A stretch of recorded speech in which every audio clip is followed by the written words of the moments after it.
സംസ്ഥാനത്ത് നെല്ലിന്റെ താങ്ങുവിലയിൽ കേന്ദ്ര സർക്കാർ നൽകുന്ന വർധന കർഷകർക്ക് നൽകാതെ പിണറായി സർക്കാർ 5 വർഷത്തിനിടെ നെല്ലുവിലയിൽ കേന്ദ്ര സർക്കാർ നൽകിയ വർധന 5 രൂപ 1 പൈസയാണ്. ഈ തുക സംസ്ഥാന സർക്കാർ പ്രൊഡക്ഷൻ ഇൻസെന്റീവിൽ കുറവ് ചെയ്താണ് കർഷകരെ ഇന്നും ചൂഷണം ചെയ്യുന്നത്. ജനം ബ്രേക്കിംഗ്. നമുക്കിൻ്റെ വിവരങ്ങളിലേക്ക് പോകാം. സുധീഷ് ഗോപാൽ ചെയ്യുന്നുണ്ട്. സുധീഷ്, തുടർച്ചയായി കർഷകരെ പറ്റിച്ചുകൊണ്ടിരിക്കുന്നു എന്ന് വേണം മനസ്സിലാക്കാൻ. വിവരങ്ങൾ എന്താണ്?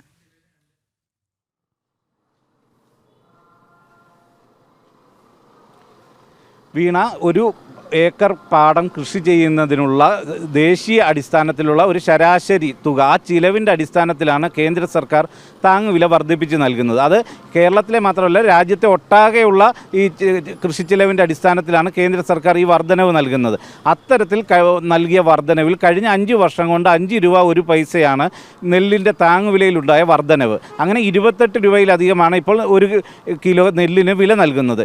ഇതേ സാഹചര്യത്തിൽ തന്നെ കേരളത്തിൽ ദേശീയ ശരാശരിയുടെ 222 ഇരട്ടിയാണ് ഇവിടുത്തെ കൃഷി ചിലവ്. ഇതിൻ്റെ അടിസ്ഥാനത്തിൽ സത്യത്തിൽ ഈ പ്രൊഡക്ഷൻ ഇൻസെൻറ്റീവായി സംസ്ഥാന സർക്കാർ വില വർദ്ധിപ്പിച്ച് നൽകേണ്ട സാഹചര്യത്തിലാണ് കേന്ദ്രം നൽകുന്ന ഈ വില വർധനവ്. അത് പ്രൊഡക്ഷൻ ഇൻസെൻറ്റീവിൽ കുറവ് ചെയ്തുകൊണ്ട് സംസ്ഥാന സർക്കാർ ആ ഒരു ആനുകൂല്യത്തിൻ്റെ നേട്ടം തട്ടിയെടുക്കുന്നു എന്നതാണ് യാഥാർത്ഥ്യം. അതായത് ഈ 5 രൂപ 1 പൈസ കേന്ദ്ര സർക്കാർ വർദ്ധിപ്പിച്ച് നൽകുമ്പോൾ അതിൻ്റെ അടിസ്ഥാനത്തിൽ നെല്ലിൻ്റെ വിലയിൽ ഒരു വർധനവും കർഷകർക്ക് ലഭിക്കുന്നില്ല. നെല്ല് വിലയായി ലഭിക്കുന്ന തുക അത് ആ ഇൻസെൻറ്റീവിൽ കുറവ് ചെയ്തുകൊണ്ട് സംസ്ഥാന സർക്കാർ ആ ആനുകൂല്യം തട്ടിയെടുക്കുകയാണ് ചെയ്യുന്നത്. അങ്ങനെ വരുമ്പോൾ 1 ഏക്കറിന് ഏതാണ്ട് 10,020 രൂപയുടെ നഷ്ടമാണ് കർഷകർക്കുണ്ടാകുന്നത്. കർഷകർ ചൂണ്ടിക്കാണിക്കുന്നത് ഇപ്പോഴത്തെ ഈ അമിതമായ കൂലിച്ചെലവും മറ്റ് നെൽവിത്തിൻ്റെ അടക്കം രാസവളങ്ങളുടെ അടക്കം വില വലിയ രീതിയിൽ വർദ്ധിച്ചിരിക്കുന്നു. ഈ ഒരു പശ്ചാത്തലത്തിൽ കൃഷി തന്നെ വലിയ പ്രതിസന്ധി നേരിടുന്ന ഒരു ഘട്ടത്തിൽ, വലിയ രീതിയിലുള്ള പ്രകൃതിക്ഷോഭങ്ങൾ നേരിടുന്ന ഈ ഘട്ടത്തിൽ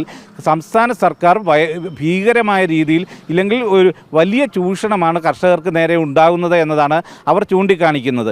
ഈ പറഞ്ഞ ഇൻസെൻറ്റീവ് കുറവ് ചെയ്യാതെ കേന്ദ്രം വർദ്ധിപ്പിച്ച് നൽകുന്ന തുക നൽകിയിരുന്നെങ്കിൽ അവർക്ക് വലിയ നിലനിൽപ്പായിരുന്നു. ഒരുപക്ഷെ 1 ഏക്കറിൽ നിന്നും അവർക്ക് കൃഷി ചെയ്യുമ്പോൾ കിട്ടുന്ന ആകെ ലാഭം ഈ തുക മാത്രമായിരുന്നേനേയും എന്നാണ് പറയുന്നത്. ഇപ്പോൾ അത്തരത്തിലൊരു ലാഭം പോലും ഇല്ലാതെ അവർ പാരമ്പര്യമായി ചെയ്തു വരുന്ന ആ രീതിക്കനുസരിച്ച് കൃഷിയുമായി മുന്നോട്ട് പോകുന്ന ഒരു സാഹചര്യമാണ് നമുക്കറിയാം. കുട്ടനാട്ടിലെ തന്നെ നെൽകർഷകരുടെ ഒരു അവസ്ഥ. ഇതേ സാഹചര്യത്തിൽ സംസ്ഥാന സർക്കാർ ഇതുകൊണ്ടുണ്ടാക്കുന്നത് വലിയ നേട്ടമാണ്. കാരണം 55 കോടി കിലോ നെല്ലാണ് കഴിഞ്ഞ സീസണിൽ സംസ്ഥാനത്ത് സപ്ലൈകോ വഴി സർക്കാർ സംഭരിച്ചത്.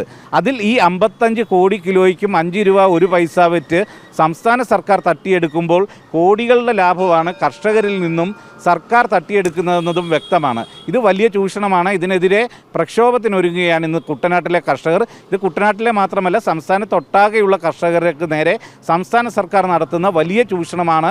ഇത് മറച്ചു വെച്ചുകൊണ്ടാണ് സംസ്ഥാന സർക്കാർ കർഷകർക്ക് ഇന്നത് ചെയ്തു എന്ന് അവകാശപ്പെടുന്നത്.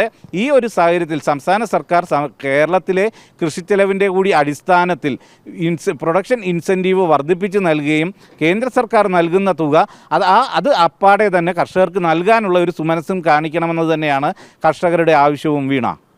ഓക്കെ, ശരി സുധീഷ്.